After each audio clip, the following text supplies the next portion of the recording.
दादा, तुम्ही उल्लेख केला म्हणजे गणेश उत्सव राज्यभर सुरू आहे, मात्र एका बाजूला मनोज जरंगे पाटील हे मुंबईत पोहोचलेले आहेत. एक दिवसाचं त्यांना वेळ देखील मिळाली, पण आता पुढं कसं, म्हणजे ज्या पद्धतीने पूर्ण मुंबई जाम झालेली आहे, अनेक प्रश्न त्या ठिकाणी निर्माण होत आहेत. कमिटी जाते बैठायला, परंतु कुठलाही तोडगा अजून निघताना दिसत नाही. काय पुढचं पाऊल त्या असणार संदर्भामध्ये सरकारने एक मोठी कमिटी केलेली आहे राधाकृष्ण विखे पाटलांच्या अध्यक्षतेखाली, आणि त्यांनी त्यांच्याशी चर्चा करण्याच्या करता त्यांनी वेळ दिलेला आहे. ते चर्चा करतायत. प्रत्येकाला आंदोलन करण्याचा संविधानाने, घटनेने, बाबासाहेब आंबेडकरांच्या जे काही कायदा घटना आहेत त्यांनी अधिकार दिलेला आहे. त्या अधिकाराचा वापर सगळ्यांनाच करण्याचा अधिकार आहे.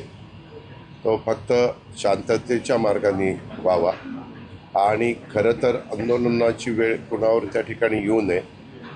आंदोलनकर्त्यांचं जे काही म्हणणं आहे ते कसं आपल्याला त्याच्यातनं मार्ग काढता येईल ह्याकरता आमचं महायुतीचं सरकार प्रयत्न करत आहे, आणि त्याला निश्चितपणे काहीतरी मार्ग निघेल असा आम्हाला विश्वास आहे. पक्षाचे काही आमदार लक्ष होते, कारण एक दिवसाची मुदत आंदोलनाला ते कुणी दिलेली आहे?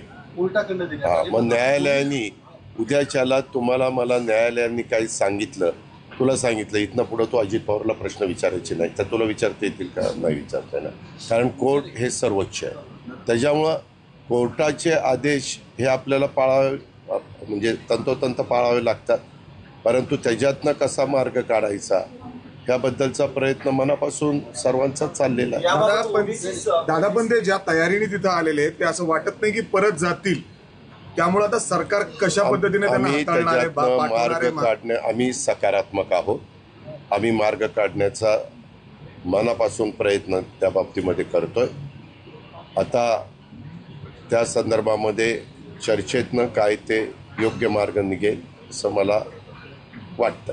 राष्ट्रवादीची काही भूमिका ठरलेली आहे का? कारण तुमचे आमदार मी आपल्याला सांगितलं ना, यामध्ये आपल्या राज्यामध्ये जेवढे काही समाज आहेत त्यांना त्यांचा न्याय मिळाला पाहिजे, त्यांना मदत झाली पाहिजे, त्यांच्या रास्त मागण्या मान्य झाल्या पाहिजेत, हीच आमची सगळ्यांची भूमिका आहे.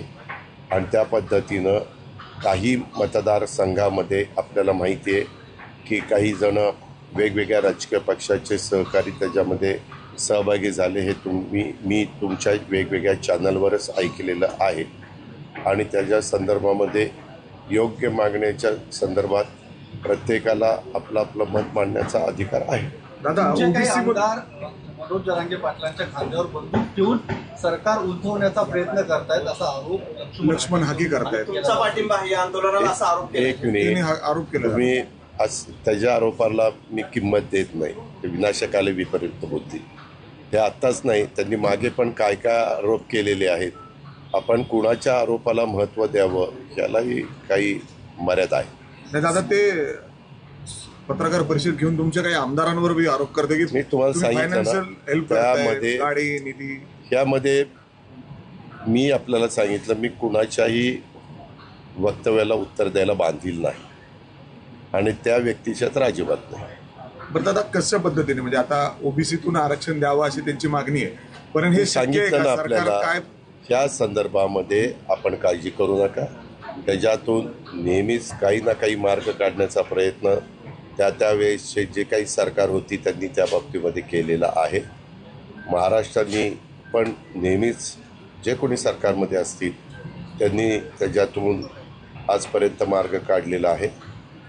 शेवटी कायद्याच्या नियमाच्या चौकटीमध्ये बसून मार्ग त्या ठिकाणी काढता येतो, आणि तो मार्ग काढण्याच्या करता आमचे सरकारच्या वतीनं आमचे कमिटीचे प्रमुख म्हणून राधाकृष्ण विखे पाटील साहेब आणि त्यांची टीम त्यांच्याशी चर्चा करते. सरकारचं शिष्टमंडळ काही जरांगेशी चर्चा करत जाणार आहे? मी सांगितलं ना, राधाकृष्ण विखे पाटील सरकारमध्ये नाही.